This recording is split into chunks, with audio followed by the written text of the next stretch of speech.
오늘은 오병이의 기적 12번째 시간으로 본문은 요한복음 6장 51절에서 59절입니다. 6장 51절에서 59절 제가 봉독하겠습니다.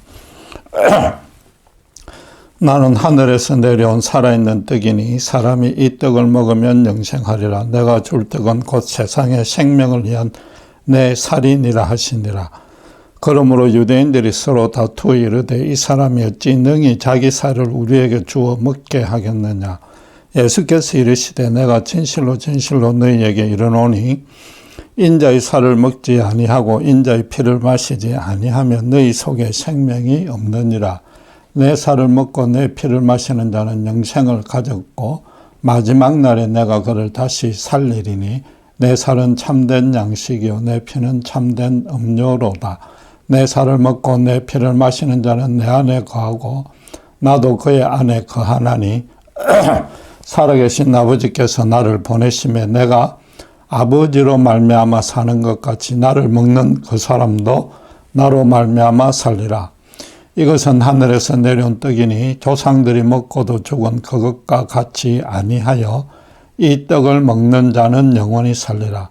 이 말씀은 예수께서 가버나움 회당에서 가르치실 때에 하셨느니라. 죄송합니다.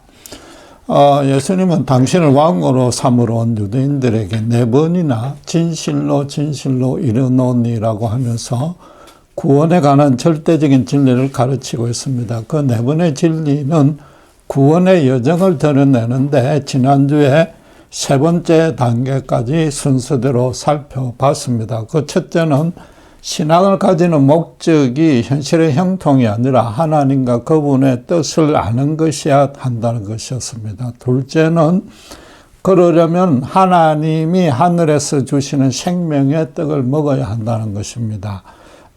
셋째로 그 떡이 바로 예수님이므로 주님이 죄인을 구하러 하늘에서 직접 내려온 하나님이란 사실을 믿어야 한다는 것이었습니다.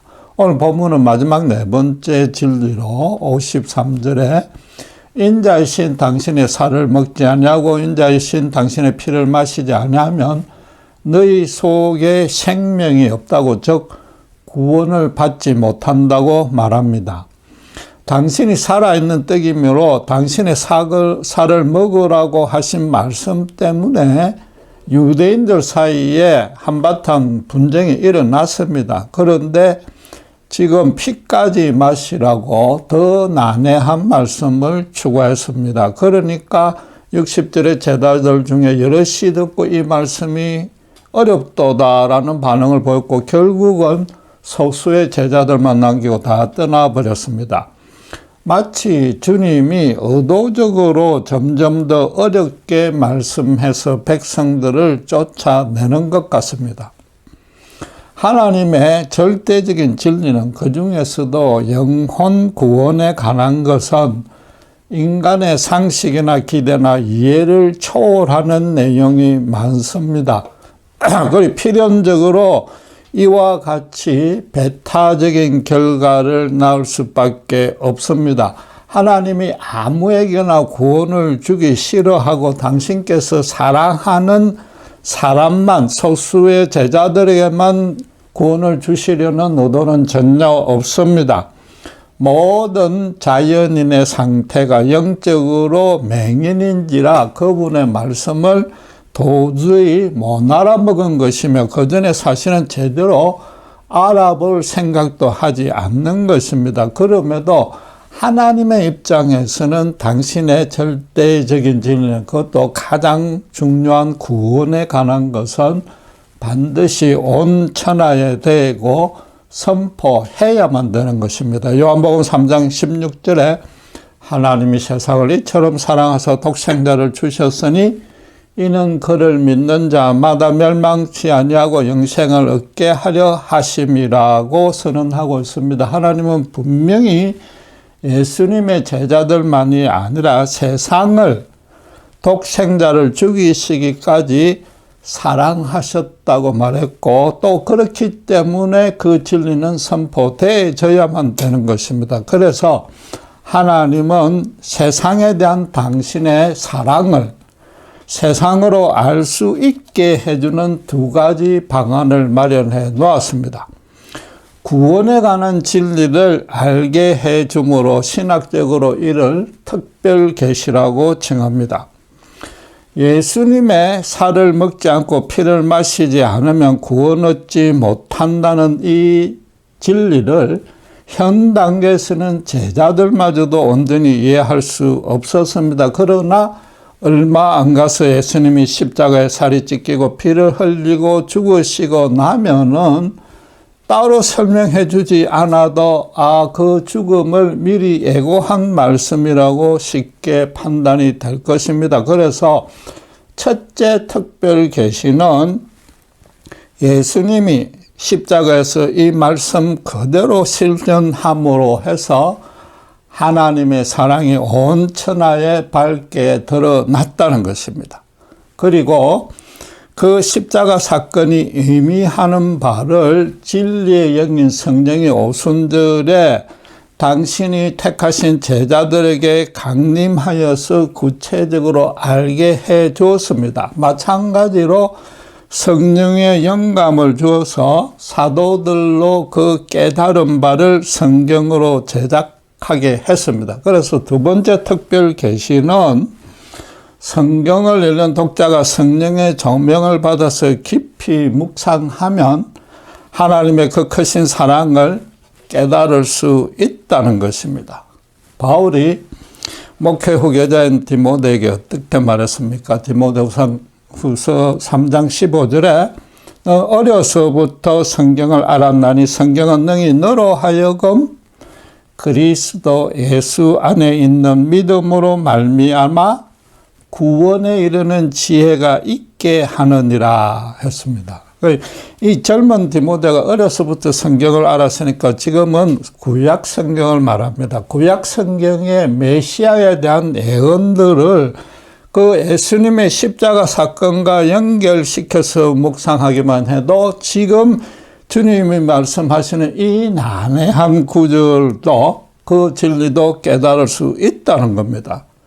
오늘날의 신자는 구약은 물론이고 주님의 사역과 십자가 사건을 해석해 놓은 신약 성경도 다 배웠습니다. 말하자면 특별 계시를 받았기 때문에 이 당신의 피를 마시라는 이 말씀이 십자가 대속 구원의 은혜를 믿어야 한다는 뜻이라고 우리는 쉽게 이해할 수 있는 겁니다.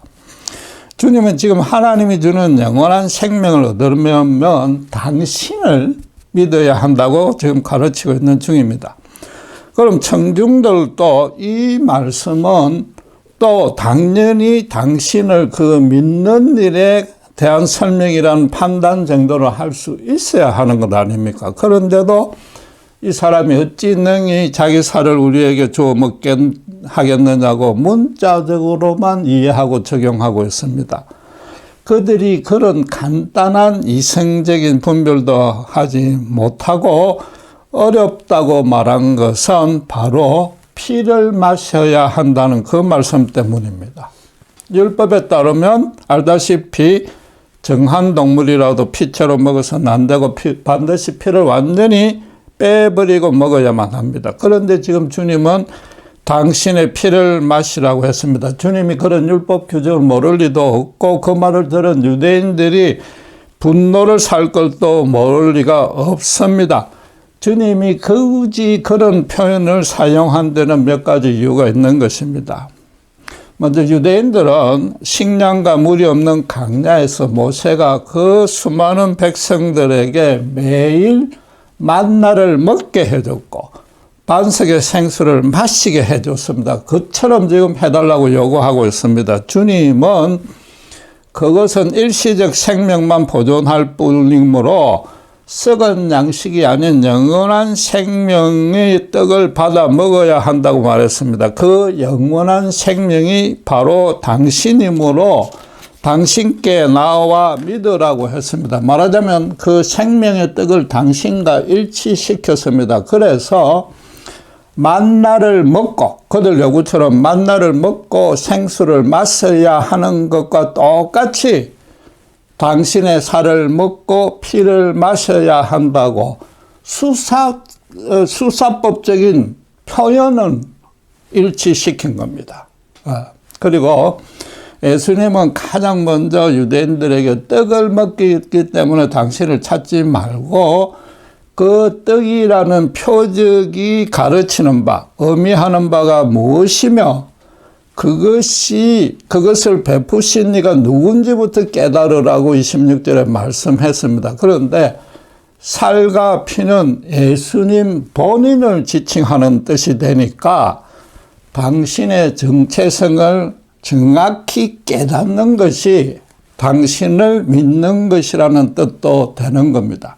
그리고 가장 중요한 이유는 주님은 사실상 율법에 따라서 지금 말씀하셨다는 겁니다.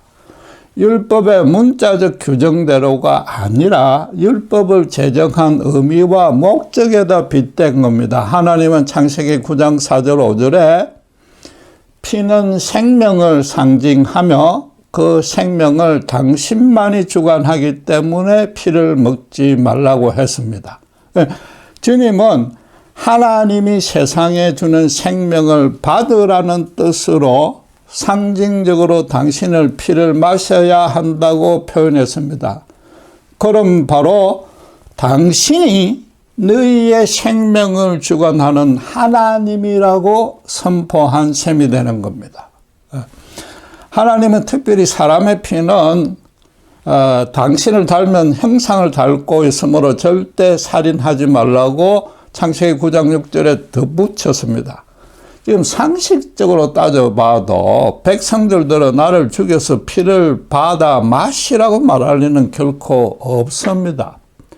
그러니까 일부 깨어있는 청중도 그 뜻은 정확히 몰라도 이건 영적인 차원일 것이라고 짐작하고 또 그래서 서로 분쟁이 일어난 겁니다.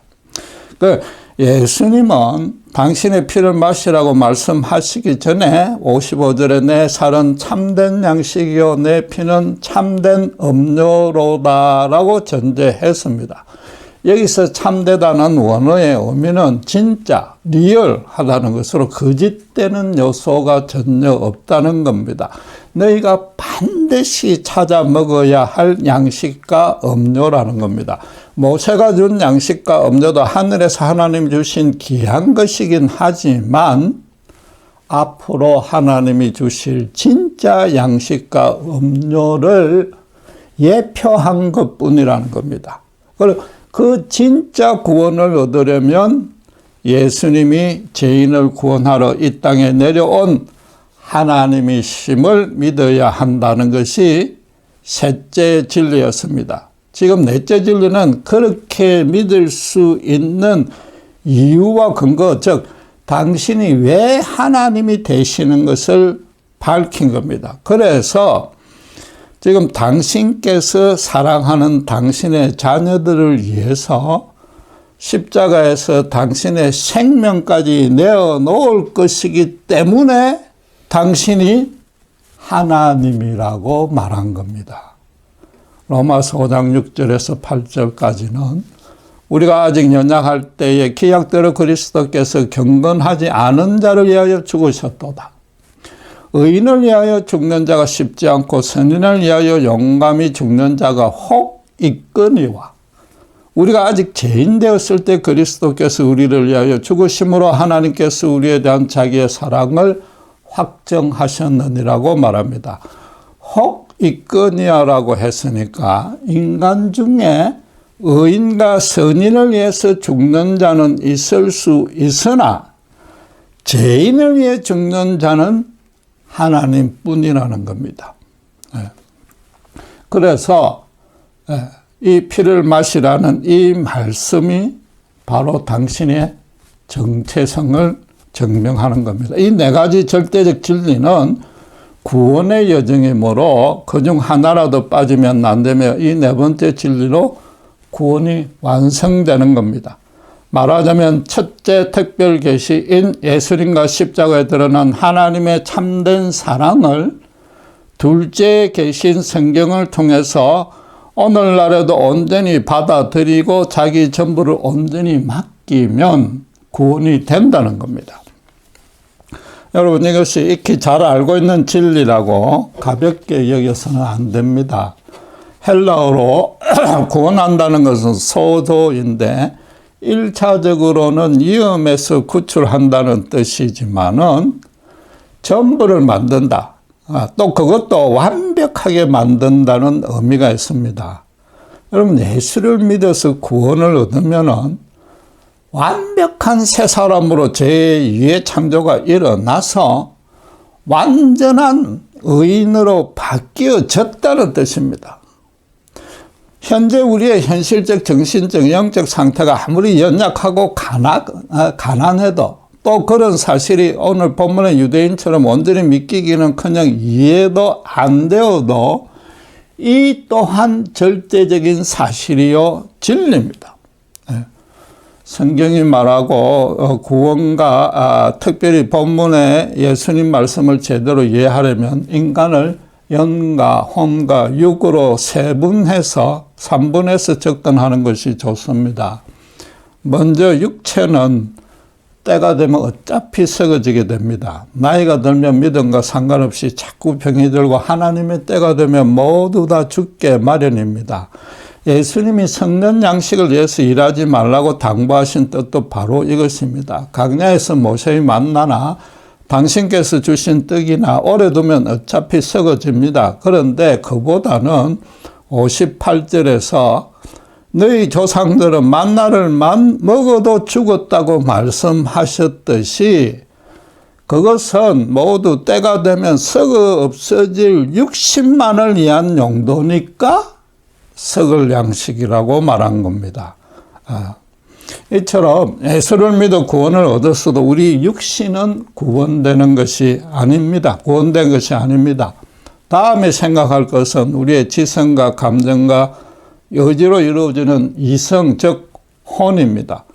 혼도 아담이 원죄로 타락한 이후로 함께 타락되어 버렸습니다. 물론 하나님이 인간만 당신의 형상을 닮게 만드신 흔적이 이성과 양심으로 남아는 있습니다. 그래서 각 지역, 나라, 민족 등 인간 공동체마다 고유의 간섭, 윤리, 도덕, 종교 등으로 질서를 유지하며 함께 잘 살아보려고 노력은 하고 있습니다. 그러나 그 모든 것들이 불완전하고 상대적이고 가변적이며 때로는 죄까지 드러낼 정도로 왜곡 파괴되었습니다. 현재까지도 많은 나라들이 여자는 아예 사람 취급을 하지 않으며 일부 다처제를 법으로 인정하는 나라도 있습니다. 심지어 조상 때부터 확정된 사회적 신분과 계급을 도저히 변화시킬 수 없이 대대손손 이어지는 나라도 있습니다. 모든 재산을 정부가 실질적으로 관리 통제하고 종교와 사상이 자유를 허락지 않는 나라가 지금 현재 세계에서 두 번째로 강한 나라가 됐습니다. 세계 최고 선진국인 이 미국이라고 해서 별로 다를 바도 없습니다. 기본적인 인권과 자유는 보장되어 있으나 여전히 인종 갈등은 해소되지 않고 계층별로, 소득별로, 정책별로 서로 배척하고 미워하는 갈등이 지금 폭발 직전에까지 이르렀습니다. 인간 세상에 이런 모든 부정적이고 파괴적인 정상은 절대적인 진리자 선이신 하나님을 배척, 대적한 인간들이 자기들 스스로 옳다고 믿는 대로 행한 결과입니다. 아담과 이브가 하나님을 거역하고 타락하자 부부 사이부터 금이 가기 시작했고 자식 때에 가서는 아무 잘못도 하지 않는 친형제를 살인하는 죄로 학대되었습니다. 사람들이 온전한 선이신 하나님과 단절되니까 온전한 선을 도무지 실현할 수 없게 된 것입니다.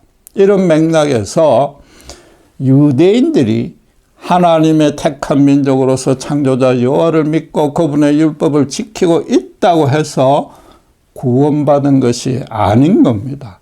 그들은 율법의 정신은 내면하고 문자적으로만 이해 적용했기 때문에 오히려 하나님의 반대편에 서 있었습니다. 종교적으로 경건한 행위를 많이 하면 하나님이 반드시 현실의 복으로 채워줘야 한다고 믿고 있으니까 사실은 돈을 섬기는 것이고 하나님마저 돈을 조달해주는 자신들의 정으로 격화시켜버렸습니다. 지금도 그러니까 예수님에게 모세의 만나를 항상 먹을 수 있게 해달라고 요구하고 있지 않습니까? 그들은 단순히 하나님이 실존하시고 세상을 통치하고 있다는 진리를 아는 것으로만 머물고 있었던 겁니다. 이는 종교와 관계없이 누구라도 할 수 있는 진리고 또 그것만으로는 결코 구원받을 수 없기 때문에 특별 계시와 대비해서 일반 계시라고 칭하는 겁니다. 하나님으로서 인간의 문제를 근본적으로 해결할 수 있는 길은 당신을 찾지도 두려워하지도 않는 인간의 영을 성령의 역사에서 새롭게 만들어주는 것뿐인 겁니다. 사탄의 노예가 되어 있어서 스스로는 절대 그 영을 바꿀 수 없기 때문에 당신께서 역사해서 당신과 다시 교통할 수 있게끔 회복시켜 주어야만 되는 겁니다. 영이 하나님과 교통할 수 있게 되면 혼도 그분의 선하신 뜻을 깨달아서 그대로 순종할 때 세상을 인간들이 어렵게, 신자들이 어렵게 변화시킬 수 있는 겁니다. 여러분, 이처럼 구원은 육과 혼은 그대로 둔 채 이루어집니다. 하나님과 단절됐던 영이 그분과 다시 교통할 수 있게 되는 게 구원입니다. 그럼 처음에 말씀드린 것처럼 인간인 전체를 완벽하게 구원해 준 것이 아닌 것 아닙니까? 솔직히 우리를 봐도 완전한 일이라고 실감하지 못하고 있지 않습니까? 여러분, 그러나 결코 그렇지 않는 겁니다. 요한복음의 주제는 예수님의 신적인 정체성을 밝히는 겁니다. 그래서 1장 1절에 가장 먼저 그분은 태초부터 하나님과 함께 하신 말씀이라고, 바로 하나님이라고 선언했습니다. 그 말씀 안에 생명이 있었는데 그 생명이 어둠 가운데 있는 사람들에게 비쳤다고 합니다. 그리고 1장 18절에 그 이유를 본래 하나님을 본 사람이 없으되 아버지 품속에 있는 독생하신 하나님이 나타내셨다고 합니다. 하나님이 어떤 분인지 모르고 오해하고 있으니까 직접 보여주려고 태초부터 있던 생명이 인간의 몸을 입고 이 땅에 오셨다는 겁니다. 그러나 불행하게도 백성들이 어두움 때문에 그 빛을 보지 못했다고 하고 자기 땅에 왔는데도 자기 백성이 영접지 아니했습니다. 요한은 이 오병이의 논쟁을, 이 어렵고 까다로운 논쟁을 주님을 영접하지 않은 대표적인 예로 기록하고 있는 것입니다. 그러니까 지금도 예수님의 구원에 관한 가르침을 받고도 사람이 어찌 능히 자기 살을 우리에게 줘 먹게 하겠느냐고 서로 다툼기만 하고 있는 겁니다. 여러분, 사람이 다른 사람의 살을 절대 먹어서는 안 되므로 사람이 그런 말을 해서도 안 되는 겁니다. 그렇다면은 주님이 그 말씀을 하셨으니까 그 행한 표적을 지금 그 말씀과 비교해서 주님의 정체성을 진지하게 한번 유추해 봐야 됩니다. 그러나 유대인들은 주님이 사람으로서는 도저히 할 수 없는 말을 했다는 사실까지만 인정하고 그 다음 단계로는 도무지 넘어가지 못했던 겁니다.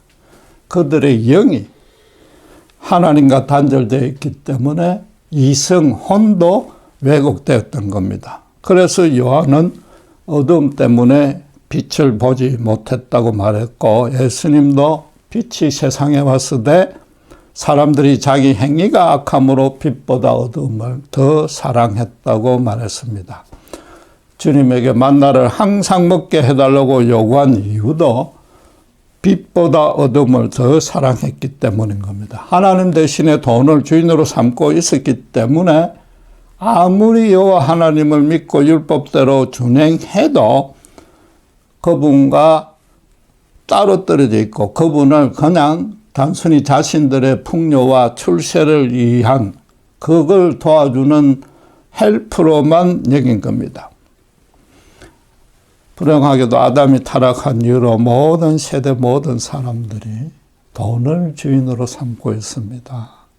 하나님이 당신의 주권으로 구원줄 자를 택하셔서 성령으로 간섭하여 영을 새롭게 해 주셔야만 사탄에 묶여있던 그 영이 어두움에서 벗어날 수 있는 겁니다.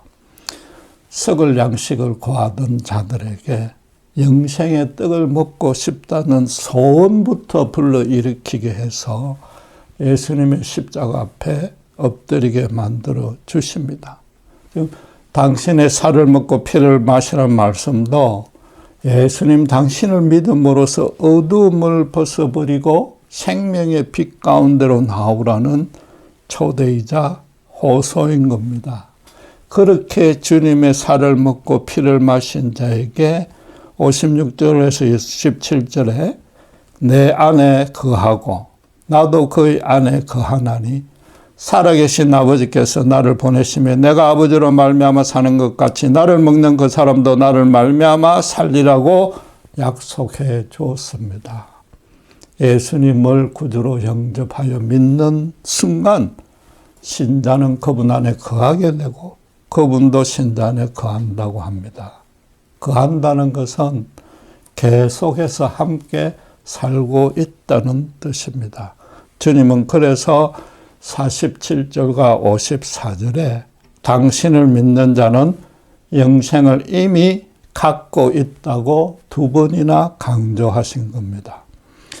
또 35절에 더 이상 줄이지 않는 떡이고 영원히 목마르지 않는다고 했으니까 변경되거나 취소되거나 포기는 절대로 없습니다. 중간에 변경, 포기, 취소된다면 영생을 가졌다고 말할 수 없는 겁니다. 비록 우리의 영만 새롭게 되어 구원받았어도 하나님의 자녀가 된 그 관계는 하나님께서 완벽하게 세웠기 때문에 절대로 더 이상 흔들리지 않는 것입니다. 그러니까 예수님이 39절에 약속하신 대로 당신께서 마지막 날까지 그 참 생명을 채워서 살려주시는 겁니다.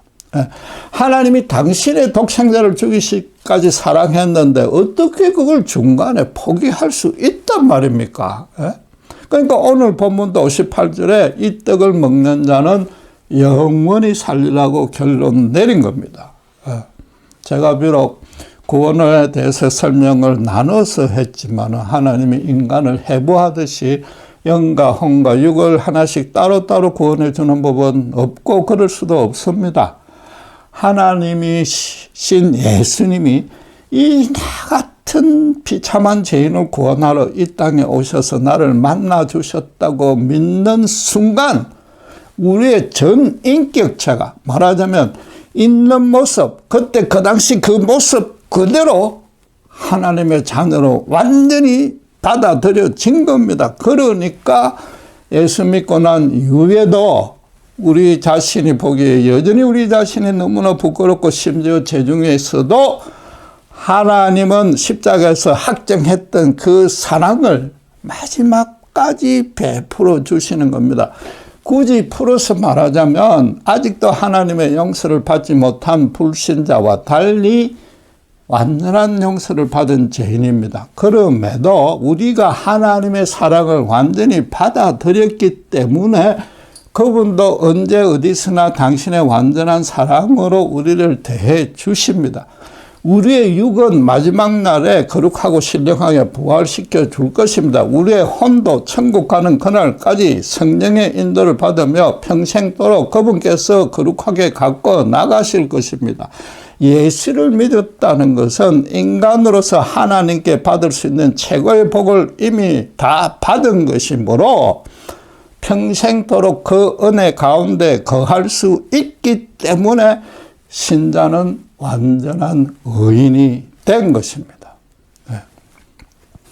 주님은 이 말씀을 59절 보면 가버나움 회당에서 즉 사역을 가장 오랫동안 중점적으로 행한 본거지에서 가르쳤는데도 모두가 이해하지 못하고 떠났습니다.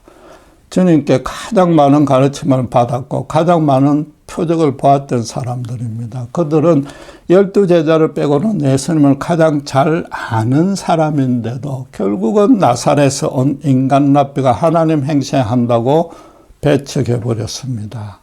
그들이 주님의 말씀이 어렵다고 떠났지만 영적으로 어리석었다는 핑계로는 먹히지 않는 겁니다.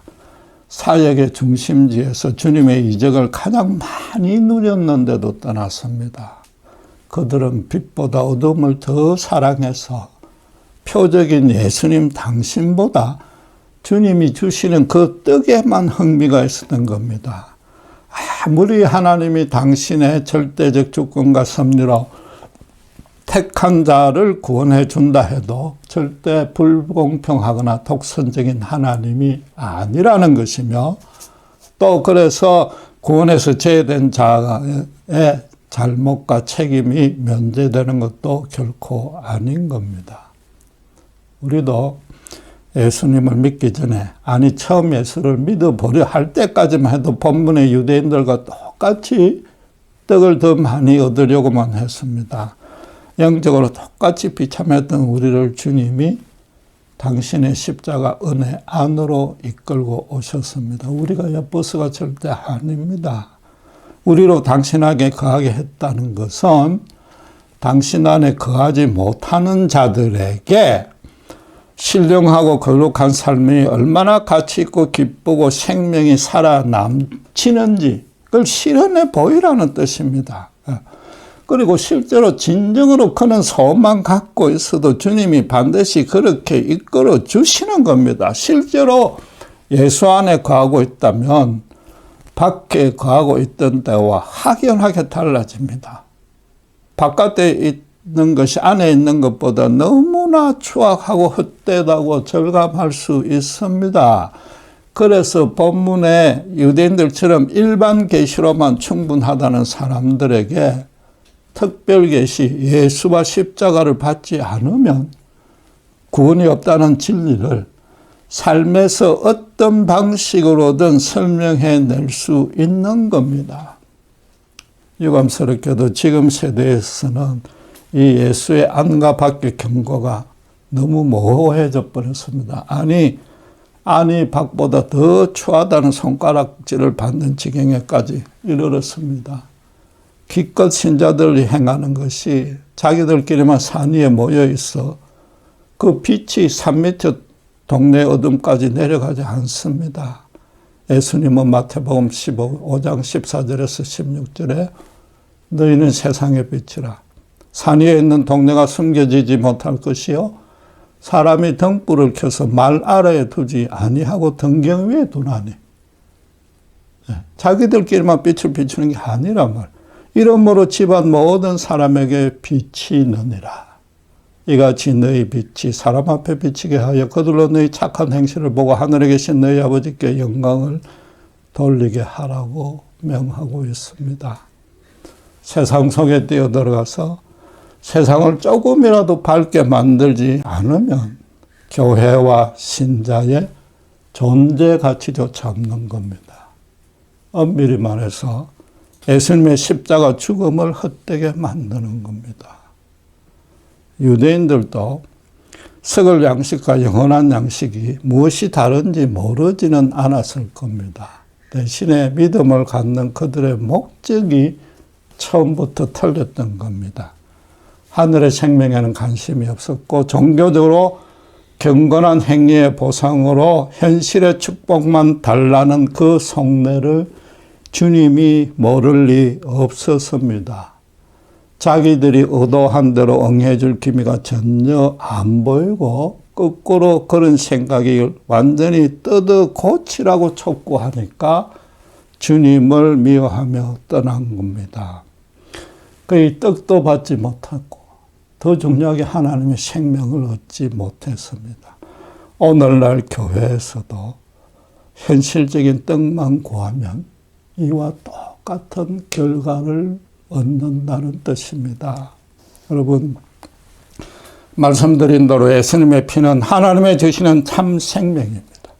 그 생명은 오직 하나님의 완전한 사랑으로만 생성되고 유지될 수 있습니다. 예수님이 피를 마시라는 것은 바로 그 하나님의 완전한 사랑 안에 완전히 잠겨라는 겁니다. 하나님만이 완전한 의인이, 하나님 안에서 완전한 의인이 되어서 그 이후로는 하나님께서 그 완전한 사랑으로 지켜 보호해 주시기 때문에 우리가 완전한 의인이 된 겁니다. 따라서 신자는 더 이상 다른 것에 좌우될 필요도 없고 따로 더 소망할 것도 없게 된 겁니다. 여러분, 진실로 우리를 다시 되돌아보길 원합니다. 예수님의 살을 먹었고 피를 마신 체험이 있습니까?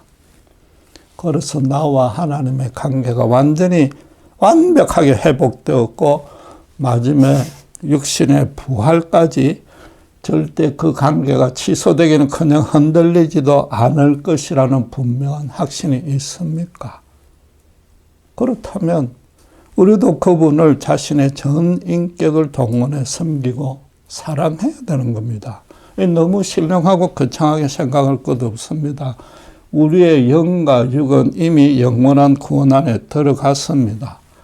이 땅에 사는 동안 우리의 책임으로 남겨진 혼만 그리스도를 닮게 가꾸어 나가다 보면 누가 시키지 않아도 최선을 다해서 이웃을 내 몸과 같이 사랑하게 되는 겁니다. 정말로 그리스도 안에 있다면 그분의 사랑을 받지 못하는 밖에 있는 사람이 너무나 불쌍히 보이기 마련인데 어찌 그들을 주님 사랑으로 섬기지 않을 수 있단 말입니까? 기도하겠습니다.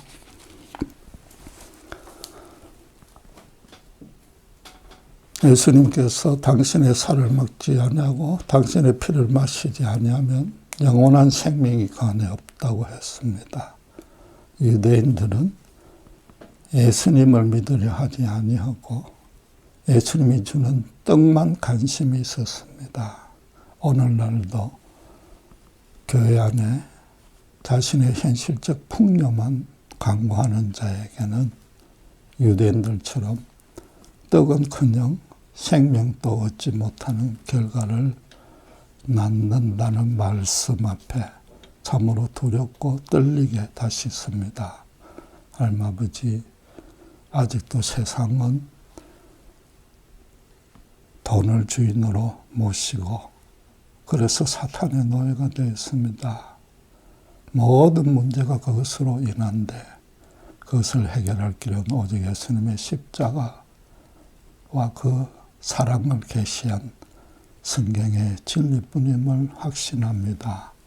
이 말씀을 맡은 자로서 저희들 맡은 소명에 더욱 충성하게 하시고 그 전에 세상 사람들 그리스도 밖에 있는 자들이 너무나 불쌍하여 정말 바울이 말한 것처럼 전하지 않고는 견딜 수 없는 마음을 저희들 모두에게 심어주시고 바울처럼 죽기까지 주님을 사랑하는 저희가 될 수 있도록 축복해 주시옵소서. 감사합니다. 우리 주 예수 그리스도 이름으로 기도드렸습니다.